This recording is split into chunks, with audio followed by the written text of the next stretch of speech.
안녕하세요. 그날의 이야기 시작하겠습니다. 저는 영숙이라고 합니다. 이 나이에 제 이야기를 이렇게 꺼내게 될 줄은 몰랐습니다. 젊었을 땐 그저 가족이 함께 있는 게 행복이라 믿었지요. 하지만 시간이 흐르고 제 자식들이 자라면서 세상은 참 차가워졌습니다. 며느리는 저를 짐처럼 생각했고 아들은 끝내 저를 요양원에 보냈습니다. 그날 저는 세상에 혼자가 되었지요. 하지만 인생은 참 묘합니다. 20해 전 가난 때문에 떠나보냈던 제 딸. 그 아이가 재벌집 딸로 자라 제 앞에 나타났습니다. 그날 이후 세상은 뒤집혔습니다. 복수 같지만 결국 사랑으로 끝나는 제 이야기 이제 시작하겠습니다. 저는 서울에서 아들 태준이와 며느리 민정이와 함께 살고 있었습니다. 남편을 여의고 홀로 아들을 키운 지 벌써 15년이 흘렀습니다. 태준이가 결혼한다고 했을 때 저는 기뻤습니다. 착한 며느리를 만나 행복하게 살기를 바라는 마음뿐이었습니다. 처음 민정이를 만났을 때도 예쁘고 똑 부러진 아가씨라고 생각했습니다. 어머니, 저희랑 같이 사세요. 혼자 계시면 외로우시잖아요. 결혼 후 태준이가 그렇게 말했을 때 저는 사양했습니다. 젊은 부부에게 시어머니가 무슨 짐이 되겠습니까?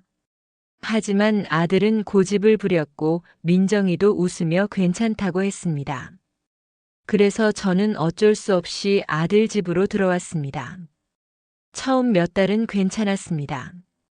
제가 집안일을 거들면 민정이도 고맙다고 했고 저녁 식사 시간이면 셋이 둘러앉아 이런저런 이야기를 나누기도 했습니다. 하지만 시간이 지나면서 분위기가 달라졌습니다. 아침마다 부엌에서 마주치는 며느리의 얼굴에는 점점 불만이 쌓여갔습니다. 제가 설거지를 하면 어머니, 제가 할게요 하면서도 표정은 굳어 있었고 제가 청소를 하면 그냥 두세요 하면서 짜증 섞인 한숨을 내쉬곤 했습니다. 저는 최대한 조심스럽게 살았습니다. 아침 일찍 일어나 화장실을 먼저 쓰고 부엌에서도 구석진 자리만 사용했습니다. 텔레비전도 소리를 최대한 줄여서 보았고 전화 통화도 제 방에서만 했습니다. 친구들이 놀러 온다고 해도 사양했습니다. 며느리에게 불편을 끼칠까봐 두려웠습니다. 그럼에도 민정이의 얼굴은 날이 갈수록 어두워졌습니다. 태준이가 퇴근하면 둘이서 방문을 닫고 무언가 이야기를 나누는 소리가 들렸습니다. 저는 일부러 텔레비전 소리를 키워 그 소리를 듣지 않으려 했습니다. 어느 봄날 저녁이었습니다. 저는 제 방에서 책을 읽고 있었는데 거실에서 며느리의 목소리가 들려왔습니다. 어머니까지 모시고 사는 건 너무 부담이에요. 우리 둘만의 공간도 필요하고 솔직히 매일 눈치 보면서 사는 것도 지쳤어요. 손에 들고 있던 책이 바닥에 떨어졌습니다. 가슴이 철렁 내려앉았습니다. 저도 모르게 숨을 죽이고 귀를 기울였습니다. 여보, 그래도 우리 엄마인데. 태준이의 목소리는 힘이 없었습니다. 당신은 맨날 그렇게만 말하잖아요. 나는 어떡하라고요? 친구들도 못 부르고 집에서도 편하게 못 쉬고. 이게 신혼생활이에요? 그 후로 며칠간 집안은 냉랭했습니다. 저는 밥맛도 없었지만 애써 식탁에 앉아 밥을 먹는 척했습니다. 민정이는 저와 눈도 마주치지 않았고 태준이는 중간에서 어쩔 줄 몰라 했습니다. 일주일쯤 지났을까요? 어느 날 저녁 태준이가 제 방으로 들어왔습니다. 그의 얼굴에는 미안함이 가득했습니다. 엄마. 아들은 한참 동안 말을 잇지 못했습니다. 저는 이미 알고 있었습니다. 무슨 말을 하러 왔는지. 엄마, 좋은 요양원 하나 알아봤어요. 시설도 깨끗하고 프로그램도 많대요. 거기 가시면 또래분들도 많이 계시고. 우리가 자주 찾아뵐게요. 저는 한동안 아무 말도 하지 못했습니다. 가슴속에서 무언가가 무너져 내리는 소리가 들렸습니다. 하지만 표정만큼은 담담하게 유지하려 애썼습니다. 그래, 알았다. 엄마 미안해요. 정말. 괜찮아. 내 입장도 이해한다. 민정이도 힘들었을 거야. 그 말이 이 집에서 나눈 마지막 대화였습니다. 다음 날부터 저는 짐을 꾸리기 시작했습니다. 많지 않은 옷가지와 몇 권의 책, 남편과 찍은 오래된 사진 몇 장. 그것이 제가 가진 전부였습니다. 짐을 정리하면서 문득 깨달았습니다. 저는 이 집에서 단 한 번도 편하게 살아본 적이 없었다는 것을. 요양원으로 가는 날 태준이가 차에 짐을 실었습니다. 민정이는 현관에서 어색하게 서 있었습니다. 어머니 건강하세요. 그 말에 저는 고개만 끄덕였습니다. 더 이상 무슨 말을 할 수 있겠습니까? 차 안에서 뒤를 돌아보니 아파트가 점점 멀어지고 있었습니다. 저는 눈을 감았습니다. 이제 새로운 곳에서 새로운 인생이 시작되는 것이었습니다. 그곳이 제 새로운 보금자리가 되었습니다. 방은 생각보다 깨끗했습니다. 작은 침대 하나, 낡은 옷장 하나, 그리고 창문 하나. 태준이가 말한 대로 시설은 괜찮았습니다. 하지만 그게 무슨 소용이었습니까? 이곳은 제 집이 아니었습니다. 첫날 밤 저는 잠을 이룰 수 없었습니다. 복도에서는 누군가의 신음소리가 들려왔고 옆방에서는 텔레비전 소리가 새벽까지 이어졌습니다. 낯선 침대에 누워 천장을 바라보며 생각했습니다. 내가 어쩌다 이곳에 오게 되었을까? 날이 밝자 간호사가 문을 두드렸습니다. 영숙 할머니, 아침 식사 시간이에요. 식당에는 수십 명의 노인들이 앉아 있었습니다. 모두 무표정한 얼굴로 밥을 먹고 있었습니다. 누구 하나 말을 거는 이가 없었습니다. 저도 구석 자리에 앉아 조용히 식사를 마쳤습니다. 그렇게 일주일이 지났습니다. 저는 매일 같은 시간에 일어나 같은 식당에서 같은 음식을 먹고 방으로 돌아와 창밖만 바라보았습니다. 창문 너머로 보이는 건 아파트 단지와 놀이터였습니다. 가끔 젊은 엄마들이 아이들을 데리고 나와 놀았고 아이들의 웃음소리가 바람을 타고 희미하게 들려왔습니다. 그 소리를 들으면 가슴 한편이 먹먹해졌습니다. 어느 날 저는 서랍 깊숙한 곳에서 작은 천주머니를 꺼냈습니다. 그 안에는 낡은 은목걸이가 하나 들어 있었습니다. 목걸이를 손에 쥐자 눈물이 주르륵 흘러내렸습니다. 이 목걸이는 20해 전 딸 하늘이에게 건네준 것과 똑같은 것이었습니다. 당시 저는 2개를 샀었습니다. 하나는 하늘이에게, 하나는 제가 간직하려고. 20해 전 그날이 생생했습니다. 당시 저희 형편은 말이 아니었습니다. 남편은 사업 실패로 빚만 잔뜩 지고 집을 나갔고 저는 식당에서 설거지를 하며 겨우겨우 생계를 이어가고 있었습니다. 태준이는 겨우 5살, 하늘이는 3살이었습니다.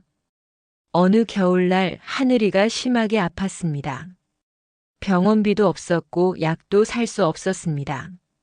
저는 아이를 안고 밤새 울었습니다. 이렇게는 안 되겠다는 생각이 들었습니다. 그때 남편의 사촌 오빠가 찾아왔습니다. 올케 제 친구가 아이를 입양하고 싶어 합니다. 미국에 사는 부부인데 경제적으로 여유가 있고 아이를 간절히 원한답니다. 저는 고개를 저었습니다.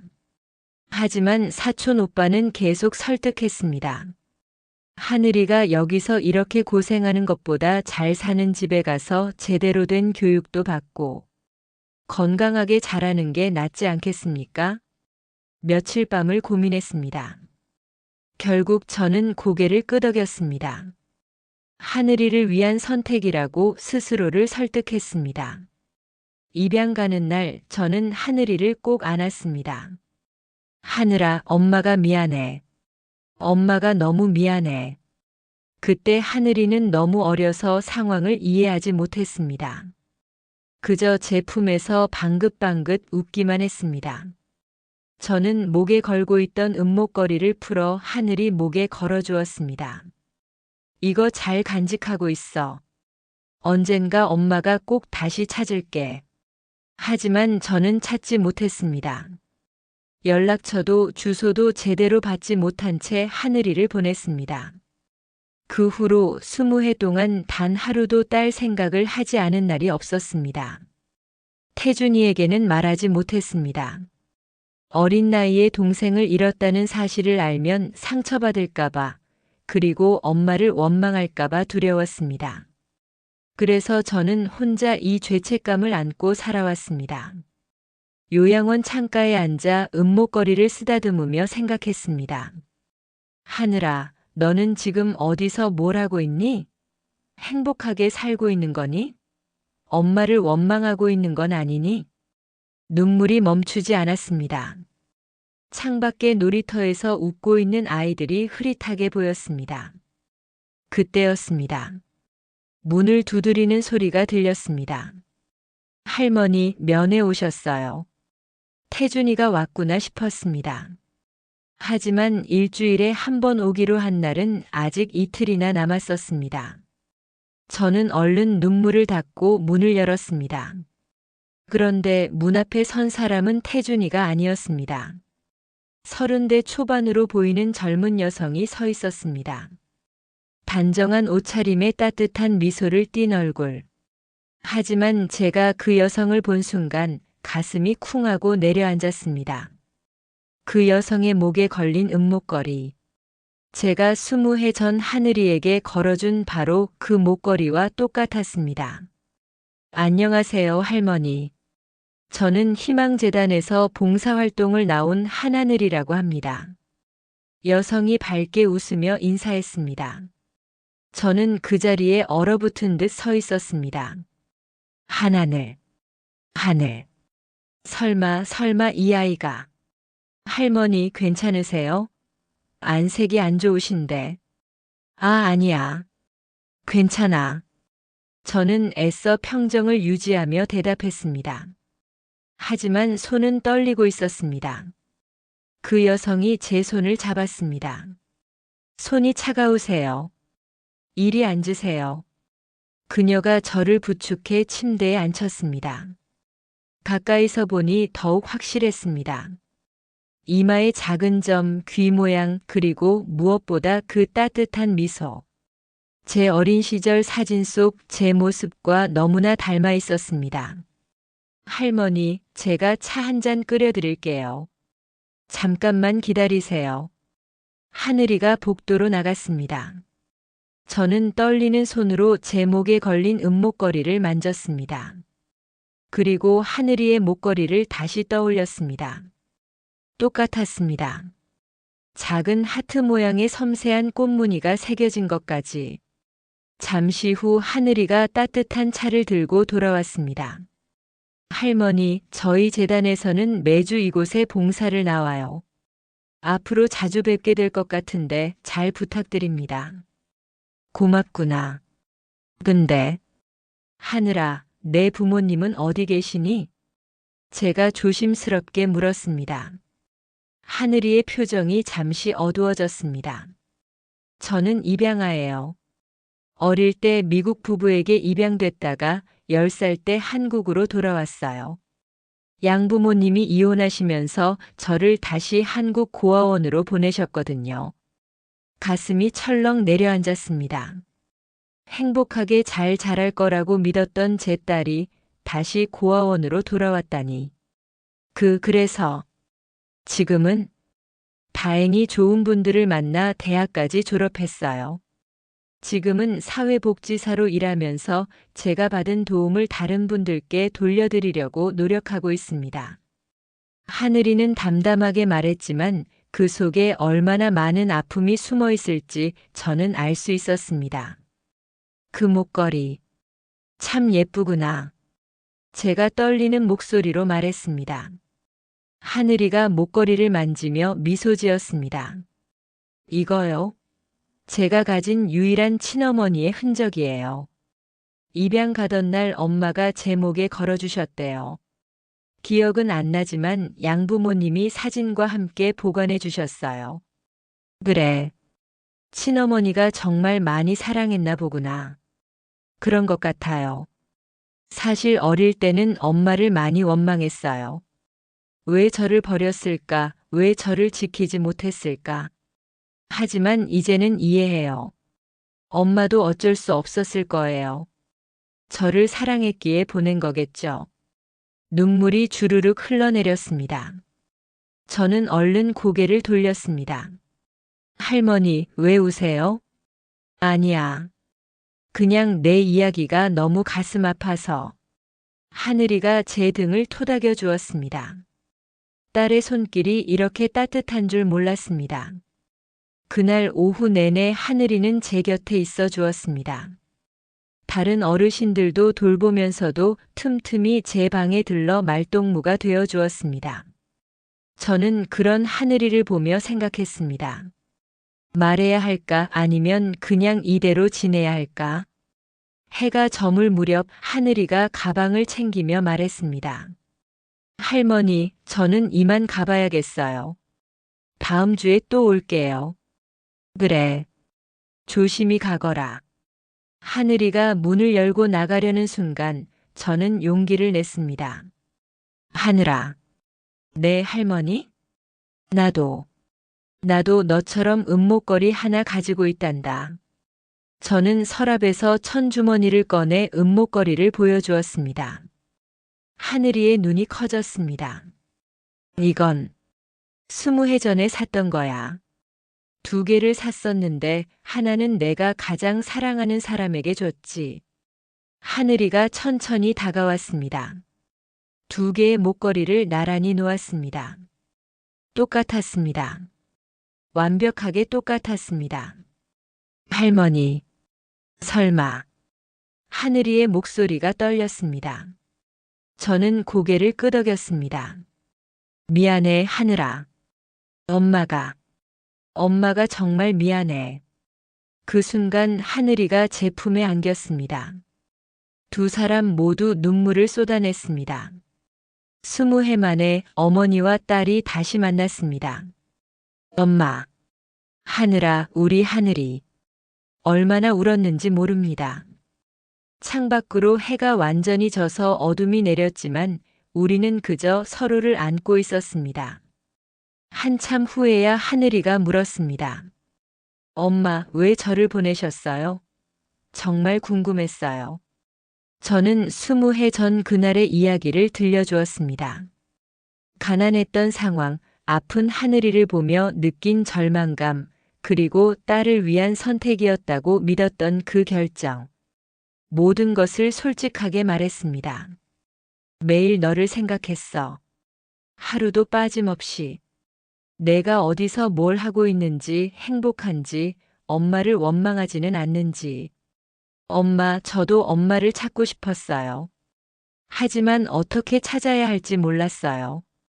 그저 이 목걸이만 소중히 간직하면서 언젠가 운명이 우리를 다시 만나게 해주길 바랐어요. 그래, 운명이 우리를 다시 만나게 해줬구나. 하늘이가 제 손을 꼭 잡았습니다. 엄마, 이제 다시는 떨어지지 말아요. 제가 엄마를 모실게요. 아니야, 하늘아. 너는 내 인생을 살아야 해. 엄마는 괜찮아. 엄마, 저는 평생 가족을 그리워하며 살았어요. 이제야 찾은 엄마를 어떻게 혼자 두고 가요? 저는 하늘이의 진심 어린 눈빛을 보며 고개를 끄덕였습니다. 그렇게 우리는 20해 만에 다시 가족이 되었습니다. 다음 날 하늘이가 아침 일찍 요양원으로 왔습니다. 그리고 제 손을 잡으며 말했습니다. 엄마, 짐 싸세요. 다른 곳으로 모셔갈게요. 다른 곳?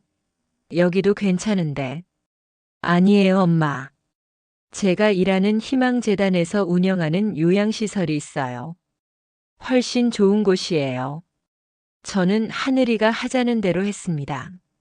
사실 어디든 상관없었습니다. 딸과 함께 있을 수 있다면 그것으로 충분했습니다. 차를 타고 1시간쯤 달렸을까요? 도착한 곳은 제가 상상했던 것과는 완전히 달랐습니다. 넓은 정원이 있는 현대식 건물, 깨끗한 로비, 그리고 친절한 직원들. 마치 호텔 같았습니다. 어서 오세요, 한이사님. 직원들이 하늘이에게 공손하게 인사했습니다. 이사님? 저는 하늘이를 쳐다보았습니다. 엄마, 제가 이 재단의 이사예요. 나중에 천천히 설명드릴게요. 제 방은 3층에 있었습니다. 넓은 거실과 침실, 그리고 화장실까지 딸린 스위트룸 같은 공간이었습니다. 창문 너머로는 아름다운 정원이 보였습니다. 여기가 내 방이니? 네, 엄마. 마음에 드세요? 너무 좋구나. 하지만 이렇게까지 해도 되는 거니? 당연하죠. 엄마는 제 가족이에요. 그날 저녁 하늘이가 제게 모든 이야기를 해주었습니다. 하늘이는 미국에서 입양됐다가 다시 한국으로 돌아온 후 우연한 기회에 국내 재벌가의 눈에 띄었다고 했습니다. 자녀가 없던 그 부부는 하늘이의 총명함과 착한 성품에 반해 다시 입양했고 최고의 교육을 시켜주었다고 했습니다. 양아버지께서 돌아가시기 전에 저한테 재단을 맡기셨어요. 소외된 노인분들과 아이들을 돕는 일을 하라고. 그래서 지금까지 열심히 일하고 있어요. 그랬구나. 하늘아, 너는 정말 훌륭하게 자랐구나. 엄마 덕분이에요. 엄마가 저를 입양 보내지 않았다면 저는 이렇게 될 수 없었을 거예요. 하늘이의 말에 가슴 한편이 따뜻해졌습니다. 며칠 후 하늘이가 태준이에게 연락했다고 했습니다. 오빠에게 엄마를 제가 모신다고 말씀드렸어요. 태준이가 뭐라고 하더니 처음에는 믿지 못하시더라고요. 제가 엄마의 딸이라는 걸. 그래서 DNA 검사 결과도 보내드렸어요. 며칠 후 태준이가 찾아왔습니다. 민정이도 함께였습니다. 엄마. 태준이는 제 새로운 거처를 보고 놀란 표정을 감추지 못했습니다. 민정이의 얼굴은 창백했습니다. 태준아, 잘 있었니? 엄마, 이게 대체 무슨 일이에요? 그리고 이 여자가 제 동생이라니. 바로 그때 하늘이가 들어왔습니다. 오빠 오셨어요? 당신이 정말 우리 엄마의 딸이에요? 네, 저는 한하늘이에요. 엄마가 20해 전에 입양 보내신 딸이죠. 태준이는 할 말을 잃은 듯 했습니다. 민정이가 어색하게 웃으며 말했습니다. 그럼 하늘 씨가 희망재단의 그 한하늘 이사님이신 거예요? 제가 기사에서 본 적이 있어요. 재벌가 상속녀라고. 네, 맞아요. 순간 민정이의 태도가 180도 바뀌었습니다. 아이고, 어머님. 그동안 정말 죄송했어요. 제가 철이 없었어요. 앞으로는 제가 더 잘할게요. 저는 민정이의 변한 태도를 보며 씁쓸한 미소를 지었습니다. 하늘이가 누구인지 알게 된 후에야 태도가 바뀌다니. 이제 와서 그런 말씀은 필요 없어요. 하늘이가 차갑게 말했습니다. 어머니는 이제 제 보호 아래 계세요. 오빠와 언니는 신경 쓰지 않으셔도 됩니다. 하늘아, 그렇게 말하지 마. 태준이는 내 오빠잖니. 제가 말렸지만 하늘이는 단호했습니다. 엄마, 오빠는 엄마를 요양원에 보내셨잖아요. 저는 그걸 잊을 수 없어요. 태준이가 고개를 숙였습니다. 미안해요, 엄마. 그리고 하늘아, 사과는 필요 없어요. 이제 각자 할 일이나 하면서 삽시다. 그렇게 어색한 만남은 끝이 났습니다. 몇 달이 흘렀습니다. 저는 하늘이의 보살핌 속에서 평온한 나날을 보냈습니다. 하늘이는 주말마다 저를 찾아왔고 함께 산책도 하고 맛있는 음식도 먹으러 다녔습니다. 그런데 어느 날 태준이가 다시 찾아왔습니다. 이번에는 혼자였습니다. 엄마 죄송하지만 하늘이 연락처 좀 알 수 있을까요? 왜? 사실 회사 사정이 안 좋아서 투자를 좀 받고 싶은데 하늘이가 재단 이사니까 혹시 도움을 받을 수 있지 않을까 해서요. 제 마음이 무거워졌습니다. 태준아, 그건 좀. 엄마, 저도 살아야 하잖아요. 하늘이는 그렇게 돈이 많은데 친오빠 좀 도와주면 안 돼요? 바로 그때 하늘이가 문을 열고 들어왔습니다. 제가 직접 답해 드릴게요, 오빠. 하늘이의 목소리는 차가웠습니다. 죄송하지만 도와드릴 수 없어요. 재단의 돈은 정말 도움이 필요한 분들을 위한 거예요. 개인적인 사업에 쓸 수는 없어요. 하늘아, 우리 가족 아니야? 가족이요? 하늘이가 쓴웃음을 지었습니다. 어머니를 버린 그날 당신들은 이미 가족이 아니었어요. 언니는 어머니가 부담된다고 했죠. 그리고 오빠는 그 말에 동의하셨고요. 그런데 이제 와서 가족이라고 말씀하시는 건가요? 하늘아, 돌아가세요, 오빠. 그리고 다시는 엄마께 이런 부탁하러 오지 마세요.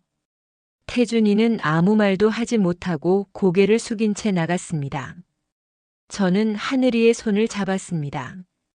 하늘아, 너무 매정하게 대한 거 아니니? 엄마, 제 마음 아세요? 엄마가 얼마나 힘들어 하셨는지 제가 다 알아요. 그런 엄마를 저렇게 대한 사람들을 용서할 수 없어요. 그래도 태준이는 내 오빠잖니.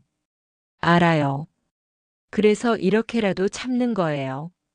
하늘이의 눈에 눈물이 고였습니다. 저는 딸을 꼭 안아주었습니다. 세상은 참으로 묘하게 돌아갔습니다. 한때 저를 짐이라고 여겼던 사람들이 이제는 저를 통해 무언가를 얻으려 하고 제가 버렸다고 생각했던 딸이 이제는 저를 지켜주고 있었습니다. 하지만 저는 알고 있었습니다. 진짜 가족은 피가 아니라 마음으로 이어진다는 것을. 그리고 하늘이야말로 제 진짜 가족이라는 것을. 그로부터 6개월이 흘렀습니다. 어느 가을날 저녁 하늘이가 무거운 표정으로 제게 찾아왔습니다. 엄마, 오빠 회사가 파산했대요. 뭐라고? 네. 투자를 잘못 받아서 빚만 늘어났고 결국 법정 관리까지 갔다고 하더라고요. 저는 가슴이 철렁 내려앉았습니다. 아무리 서운한 일이 있었어도 태준이는 제 아들이었습니다. 그래서 태준이는 지금 어디 있니? 그건 제가 알아봐야. 바로 그때 문을 두드리는 소리가 들렸습니다. 직원이 급하게 들어왔습니다. 이사님, 아래 로비에 한태준 씨라는 분이 와서 어머님을 찾으신다는데요. 상태가 좀 안 좋아 보이세요. 저는 재빨리 엘리베이터를 탔습니다. 하늘이가 제 팔을 붙잡았습니다. 엄마, 천천히 가세요. 로비에 도착했을 때 저는 제 눈을 의심했습니다. 거기 서 있는 사람이 정말 제 아들이 맞는지. 초췌한 얼굴, 헝클어진 머리, 구겨진 옷. 6개월 전에 말끔했던 모습은 온데간데 없었습니다. 태준아. 엄마. 태준이가 제게 달려왔습니다. 그리고 그 자리에 무릎을 꿇었습니다. 엄마, 죄송해요. 정말 죄송해요. 제가 잘못했어요. 사람들의 시선이 모두 우리에게 쏠렸습니다. 저는 태준이를 일으켜 세우려 했지만 태준이는 고개를 들지 않았습니다. 엄마, 제가 정말 못난 자식이었어요. 엄마를 요양원에 보내고 민정이 말만 듣고. 저는 아들 자격이 없어요. 태준아, 일어나거라. 여기서 이러면 어떡하니? 엄마가 용서해 주실 때까지 일어나지 않을 거예요. 하늘이가 차갑게 말했습니다. 오빠, 이제 와서 그런다고 달라지는 게 있나요? 하늘아, 내가 잘못했어. 너한테도 엄마한테도. 내가 정말 인간이 아니었어. 하지만 제발 엄마만은 용서해줘. 태준이의 목소리는 울음으로 갈라졌습니다. 민정이는 어디 있니? 제가 조용히 물었습니다. 떠났어요, 엄마. 회사 망하니까 이혼하자고 하더라고요. 사랑한다고 했던 사람이 결국 돈이 있을 때만 좋았나 봐요. 태준이가 주저앉으며 눈물을 쏟았습니다. 이제 다 잃었어요. 집도 차도 아내도 심지어 친구들도 다 떠났어요. 제가 가진 건 아무것도 없어요. 저는 태준이의 어깨에 손을 얹었습니다. 엄마가 있잖니. 엄마. 일어나거라, 태준아. 무릎 아프겠다. 태준이가 고개를 들었습니다. 눈물 범벅이 된 얼굴로 저를 바라보았습니다. 엄마는 저를 용서하세요. 용서도 뭐도 없어. 넌 내 아들이잖니. 저는 태준이를 일으켜 세우고 꼭 안아주었습니다. 아들의 몸이 떨리고 있었습니다. 하늘이가 조용히 다가왔습니다. 엄마, 오빠를 용서하시는 거예요? 하늘아, 이제 그만 미워하자. 인생은 돌고 돌아 다 제자리로 오더라. 내 오빠도 이제 알았을 거야. 무엇이 진짜 소중한 건지. 하늘이가 한숨을 쉬었습니다. 엄마는 너무 착하세요. 그래서 제가 걱정이에요. 괜찮아, 하늘아. 엄마는 이제 행복해. 너도 있고 태준이도 돌아왔고. 그날 저녁 우리 셋은 제 방에서 오랜 시간 이야기를 나눴습니다. 태준이는 그동안 얼마나 후회했는지, 얼마나 어머니가 그리웠는지 말했습니다. 엄마를 요양원에 보낸 다음 날부터 후회했어요. 밤마다 악몽을 꿨어요. 엄마가 혼자 우시는 꿈을. 그런데 민정이 눈치가 보여서 제가 정말 비겁했어요. 이제 지난 일이야. 다 잊자. 하늘이가 말했습니다. 오빠, 저는 오빠를 완전히 용서할 수는 없어요. 하지만 엄마를 위해서, 그리고 우리가 남매라는 사실 때문에 기회를 한 번 드릴게요. 하늘아, 고마워. 정말 고마워. 대신 조건이 있어요. 앞으로는 정말 엄마를 잘 모셔야 해요. 그리고 저한테 도움 달라고 하지 마세요. 오빠 인생은 오빠가 스스로 일으켜 세워야 해요. 알았어. 나 혼자 힘으로 다시 시작할게. 좋아요. 그럼 재단에서 운영하는 직업훈련센터가 있는데 거기 가서 새로운 기술을 배워보세요. 취업도 연결해 드릴게요. 정말? 하늘아. 엄마 때문이에요. 엄마가 아니었으면 절대 안 도와줬을 거예요. 그렇게 태준이는 새 출발을 하게 되었습니다. 몇 달 후 태준이는 작은 IT 회사에 취직했습니다. 처음부터 다시 시작하는 것이었지만 태준이는 열심히 일했습니다. 그리고 매주 빠짐없이 저를 찾아왔습니다. 엄마, 제가 첫 월급으로 이거 샀어요. 태준이가 작은 선물 상자를 건넸습니다. 열어보니 예쁜 스카프가 들어있었습니다. 고맙구나, 태준아. 엄마, 앞으로는 매달 제 월급에서 용돈 드릴게요. 많지는 않지만. 아니야, 괜찮아. 엄마도 돈 있어. 아니에요, 엄마. 제가 하고 싶어서 하는 거예요. 제가 진짜 효도하는 거 이제부터예요. 태준이의 눈빛이 예전과 달랐습니다. 진심이 담겨 있었습니다. 어느 일요일 오후 우리 셋은 요양원 정원에 앉아 있었습니다. 따뜻한 햇살이 내리쬐고 바람이 살랑살랑 불었습니다. 엄마, 행복하세요? 하늘이가 제 손을 잡으며 물었습니다. 그럼 정말 행복해. 너희 둘이 다 옆에 있으니까. 태준이가 말했습니다. 엄마, 저 다시 결혼하지 않을 거예요. 그냥 엄마 모시면서 살 거예요. 뭔 소리니? 좋은 사람 만나서 다시 가정 꾸려야지. 아니에요. 이번 일로 깨달았어요. 사람은 어려울 때 진심을 알 수 있다는 거.